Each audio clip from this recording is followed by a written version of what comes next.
Anti-government protesters calling for a new Israeli government blocked roads in Tel Aviv and scuffled with security forces. According to Israeli media, 16 protesters were arrested for disturbing the peace in Tel Aviv. Thousands of protesters also demanded for the government to make a deal for 134 hostages being held in Gaza. Parts of the demonstration turned violent, with some protesters being dragged away by the police. A water cannon was also used to try and move the protesters off the highway.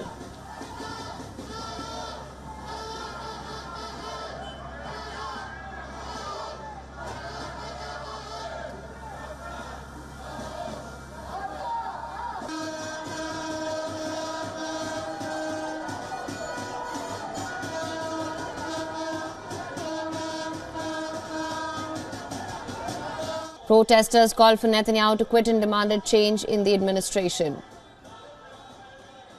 Bibi is now fighting against all the world. He doesn't have the support of Biden anymore. He doesn't have the support of the Britons. He doesn't have the support of French people. We need to change the government. We need to have the support of the world. Meanwhile, 5 months into Israel's air and ground assault on Gaza, health authorities say that nearly 31,000 Palestinians have been killed, stepping up pressure on the last area of Gaza.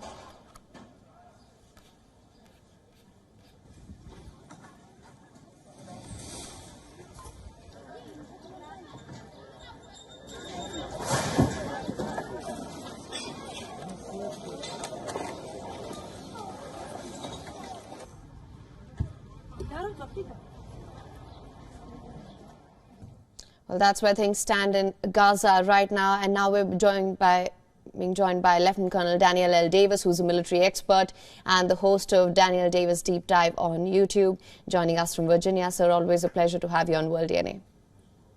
Always happy to be here. So, of course, as I mentioned, the situation in Gaza remains dire. On the other hand, in Israel, thousands have taken to the streets to protest. They're asking for the administration to be changed there.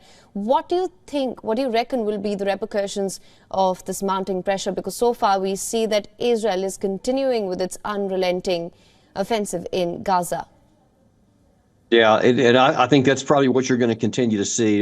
Benjamin Netanyahu appears to have just locked his mind into he's going down the military path, and he is going to push back on any pressure from the White House, from anywhere else in like the Middle East or any of the other Arab regimes, and even at home. And certainly there's been a lot of protests here, and the numbers are pretty big, but he also has substantial support. And according to most polls, he has the support of more than 50% of the population. And as long as he has that, and as long as he holds the keys in the government, I think he's going to keep going.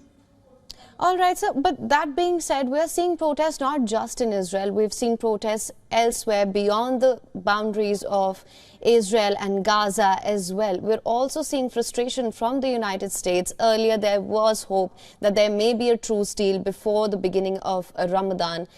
That's not in the offing anymore. So how do you see the situation panning out going further? Because the support of its allies, that seems to be waning. There seems to be frustration on that front as well. Yeah, there is, and I've actually been warning about that on your network here from the beginning, that's the big risk that Netanyahu faces if he keeps going down this path, that if he ever loses the support of the West, then he's going to lose support that he needs to even continue this war.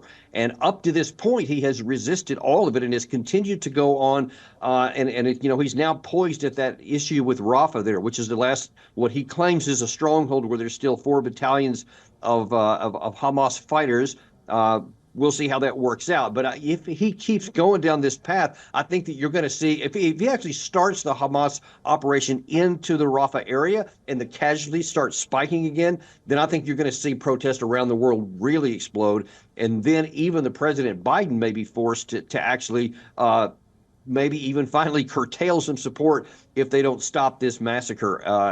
We'll see if that's going to happen. It hadn't so far, but if the pressure gets high enough, it could. Right, sir, absolutely. Speaking of Rafah, in fact, let's talk about the situation there. We've seen it was the last area where Israel hadn't entered. That's not the case anymore. Of course, it's an overpopulated area. In all of Gaza, we've seen most of the population has been displaced. Entire colonies have been reduced to rubble. The point here being that even though Israel insists that its fight is against Hamas militants. The death and destruction that is mounting. So this is going to be a difficult balancing act for Israel. It has been right from the beginning. What do you think Israel should do to change its strategy, perhaps on ground?